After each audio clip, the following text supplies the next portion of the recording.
Live, local. This is Fox 12 Now.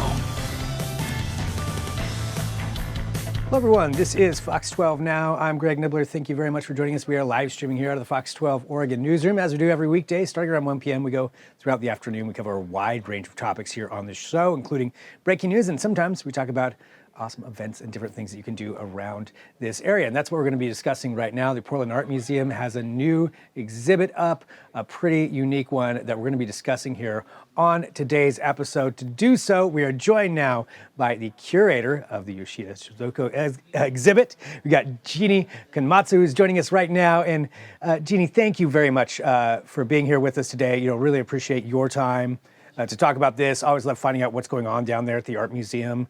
And this is a pretty special exhibit. Before we get into that, would you mind just telling us just a little bit about yourself and your role there at the Portland Art Museum? Sure. Thank you for having me.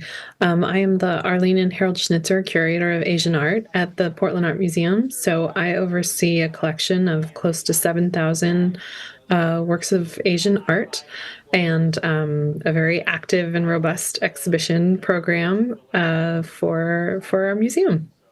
And it is, it's so much going on there. That's a lot to curate, by the way. That's a lot that you're handling right there. I can only imagine how much time that takes to go through that. But this, and in that pantheon of all those different exhibits, this one in particular, can you tell us, what it was that brought you to, what it was that inspired you to want to bring this one here, I guess? So I've been familiar with Yoshida Chizuko's work for, I won't date myself, but for a couple of decades.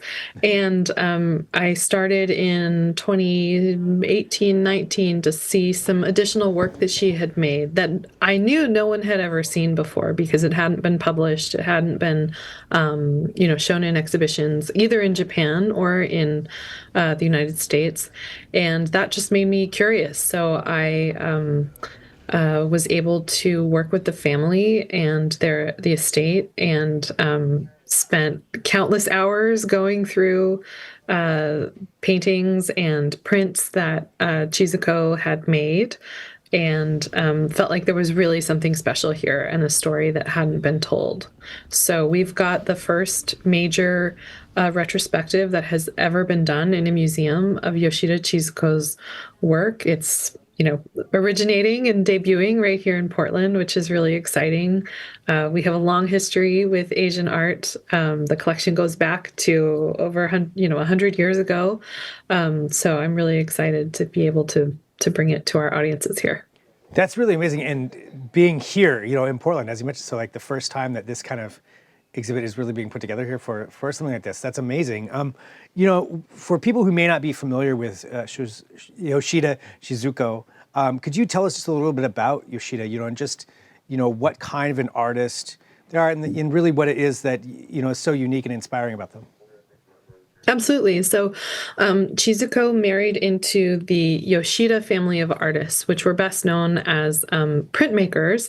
Her father-in-law, Yoshida Hiroshi, had traveled in the United States and was just an incredibly skilled artist. And he found this great audience for his woodblock prints. And so probably a lot of people have seen them and not known that they've seen them, but he established this very thriving atelier for Japanese woodblock printmaking. And his wife was an artist, his sons were artists. So Chizuko marries into this family and becomes a printmaker, but originally had been an oil painter and quite an avant-garde one. And that's a part of her story that has never really been told in an exhibition before. So we were able to show, we have 19 oil paintings in this exhibition, most of which have never been seen before, have never been to North America before. And in total, we have over 100 works by Chizuko, as well as some works by the family members, so people can get a taste of that. I felt it was really important to kind of center Chizuko in her own story, just like we might do for any 20th century artist, rather than kind of making her a supporting character in a family chronicle of this amazing, talented family of artists. Their story is really interesting, but I felt like it was time for her to really take the spotlight. So that is what our exhibition does. Wow. I mean, yeah, to actually get the chance to see all this specific artwork there from Chizuko. And for people coming down there to the museum, we just talked about, what some of those different things are that you can see. But for maybe you could give us a little bit of maybe a guide here for somebody who's coming down to see this for the first time. What do you think is one of the most important things they should look out for as they're walking through the exhibit and taking a look at all this incredible art?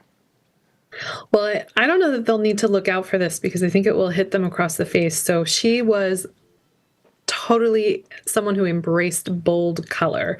And I think you can even see that in some of the footage. We tried to echo that a little bit in some of our wall colors. You're seeing sort of a toned down version here, but you can see a hint of that electric blue. That's inspired by some of the palette that she used in her work. I mean, she was very unafraid of bold, saturated, opaque colors. And it's something that really made her works, would have set her apart from other printmakers at that time in Japan. It was it's printmaking in the immediate post-war years and the early 1950s became really popular with American occupation forces and their families, and that's one of the reasons why we have such strong collections of modern Japanese prints in the United States. But Chizuko's work would have just looked so different from her peers at that time. So I think that's something that people will definitely pick up on walking through the show. I mean, yeah, I can see it here just in, looking at some of that footage too that we were just showing. As you mentioned, those bright colors that really stand out. I mean, and that's something too, for people maybe who haven't been down, or maybe I'm sure everybody's familiar with Portland Art Museum, but in case they haven't been there for a while, can you tell them just, what that experience is like and how, maybe for you, how important it is to have something like this here in the community for people to be able to go down and take a look at and visit and have it so, attainable? Absolutely. I mean, one thing that we say internally is, that we feel like we really punch above our weight for the size of museum that we are. We feel like we do the highest quality and highest caliber exhibitions that we can. That's always the goal. And I think this is a really good example of our incredibly skilled collections and preparatory teams who've kind of come together to make this might sound self-aggrandizing, but this is really a team effort and a world-class exhibition that I'm so happy we can have here in Portland.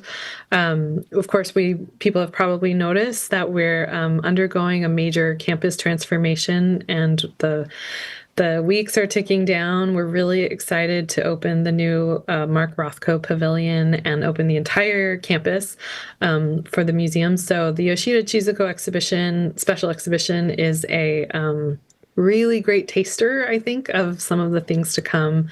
We've got local artists from the Pacific Northwest, international artists. You're going to see, just an incredible range of historic to contemporary when we reopen in November 20th.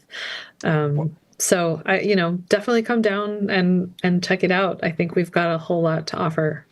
November 20th, that is coming up. That is really soon. It's kind of crazy just to think about that, all of those years and all that work for that part's coming up. But right now, it's still plenty to go see there, as you mentioned, the Yoshida Chizuko exhibit. And for everybody who wants to, just learn more about this exhibit and how long it's going to be there, could you just give them kind of those details on what to expect and where they can go to find out more? Yes, so we've only been open for a couple of weeks and everybody's really enjoying it. The show has a pretty short run. We'll close January 4th.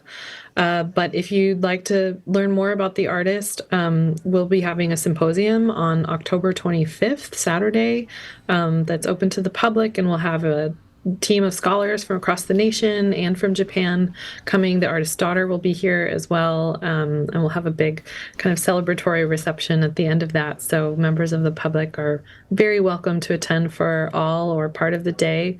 But we'll have the show until January, so we'll get through the holidays and then we have to return the work and say goodbye. So get down there and see it while you can. Well, Jeannie, thank you very much for joining us here. Congratulations on just all the hard work down there that you do, but getting this exhibit in here and having this, something unique that people can come check out in this region to go see right there in downtown Portland. Thanks for being here on Fox 12 Now. I really appreciate it. Thank you. It's a pleasure. And for everybody watching again, this is, as I mentioned, Fox 12 Now. I'm Greg Nibbler. We live stream here every weekday starting at 1 p.m., going throughout the afternoon, but really we're here all day. So you can download that Fox 12 Oregon app. Great way to follow along with our live shows and some of these longer form interviews that we get to do here as part of this live stream. If you watch on like Roku TV, Fire TV, or if you have an Apple TV, there's Fox 12 Oregon app on there. Great way to watch. We've even got some unique programming on there that's exclusive to those. So just giving you a lot of different options to find us. And if there's ever breaking news between 1 p.m. and 4 p.m., this is also the place to go. We'll have that outside of our other newscasts. But thanks for joining us. We love to have conversations like this. Send me an email, fox12now@kptv.com. But we'll talk to you soon. I'm Greg Nibbler. This is Fox 12 Now.